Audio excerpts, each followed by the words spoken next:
independent label that is started by very experienced guys, but that enables us to control much of our sound, our destiny, and our business strategy.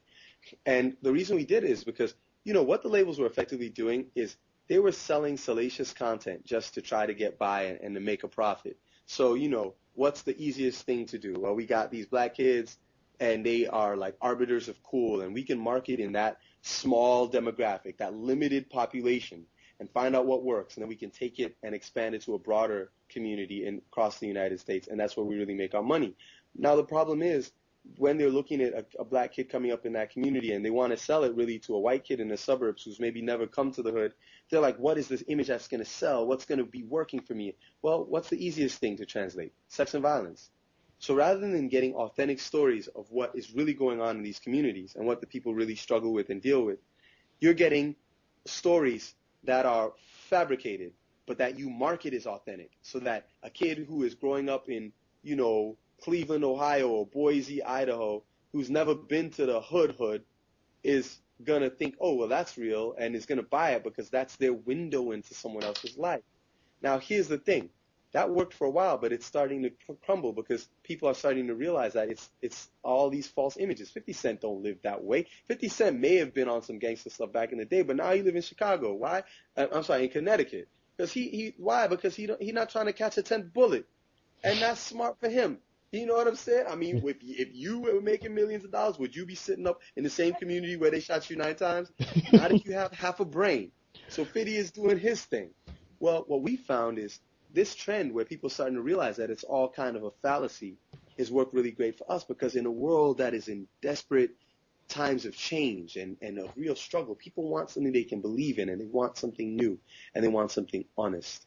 And so when we go out to market our music, those same kids in Minnesota and Iowa and Wyoming are the ones buying our music because they see that it's really real.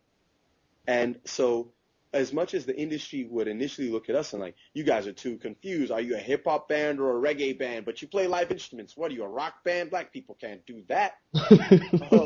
Which is all ridiculous because black people have been doing it, right? Yeah. But when we go to an audience, you never have an audience leaving a Soulfege concert being like, oh, my God, I can't believe they can play so much music so well. They're coming out like, wow, I loved it. And it's been working to our advantage. And what was the story behind, how did the record that you're putting out now, how did that get started? Well, it started because I wanted to do something that was going to flow a little more in the hip-hop direction, because it's something I grew up really profoundly with, but that was going to be speaking to issues that we think are important and in a way that's intelligent. So we started building this record that would really challenge some of the orthodoxy and say, you know what, I'm not going to be defined by a media that has no idea what I'm really all about. I mean, the reason why you and I met is partially because you saw that video that was online about that YouTube interview. And the guy comes up to me with certain assumptions. And I don't think that he was malicious in his intent, but his delivery could lead one to believe that he wasn't really expecting me to know what was going on. Why? Because I'm there, I'm wearing a black jacket, I got a hoodie, I'm wearing my baseball cap and some jeans, and like looking like casual kid. Well, people assume that casual kid, hip-hop style is not going to be that intellectual. And it's a false assumption. It's like when I was saying earlier, I came back to this country and I didn't know that black people are not supposed to be smart. So in my ignorance, I'm running around getting good grades and like showing people love. And in that instance, that's exactly what happened. It came where someone perhaps made an assumption about my relative preparedness. And in my response, they found that, wait a minute, this kid is really smart and he knows what he's talking about. Well, what happens in our music is we bring it. The beats are hot. The stuff is funky. If you come to our show, you're going to leave sweating. And you can tell from the photos of our concerts, like people are rocking out.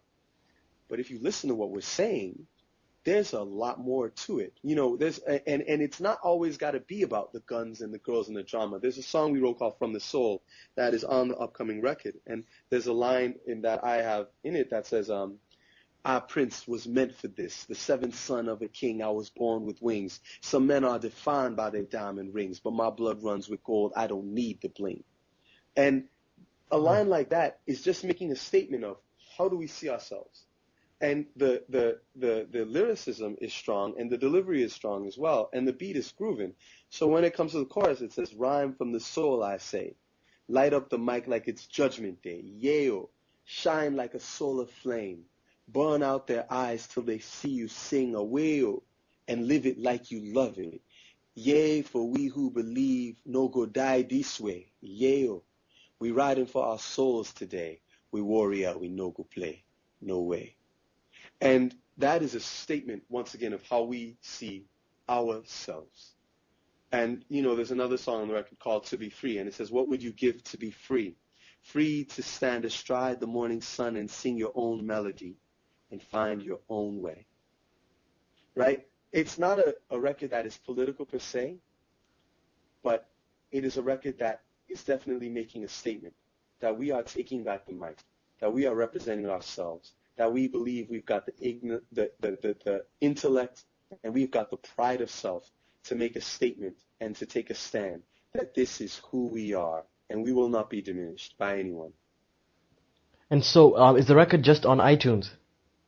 It will be on iTunes starting the 15th, and then in the fall it will be released in Best Buy stores across the United States. But what we're initially doing is we're promoting heavily to that Afropolitan community worldwide, which is why we're doing the digital release. iTunes is the most well-known of the digital outlets, but it'll be on Amazon, and it's going to be on BestBuy.com and a bunch of different outlets where you'll be able to buy it online first. All right. And how else can people support you and support the music? Well, I would say, for one thing, everyone should join our Facebook group, if you guys are on Facebook, because there's a lot of things that are happening that way. And one of the things we're having is a campaign right now whereby if you go to facebook.com/Soulfege, Soulfege is Soulfege, you can sign up as a fan of the band and we'll be in touch. But what we're doing right now is we're asking all our friends, and we're saying, okay, look, you guys, we're going to get people to commit to buying the record on the 15th. And that's one thing. We would like everyone to go out and buy the record because our dollars vote for what we believe in.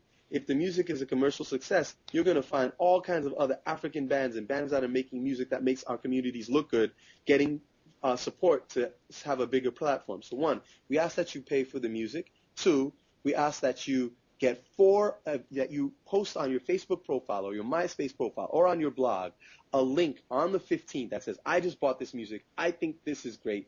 I want you to support it as well. And that you get 4 of your friends to do the same thing. So simple. 1, you buy the music. 2, you post it to your own site or Facebook account or what have you.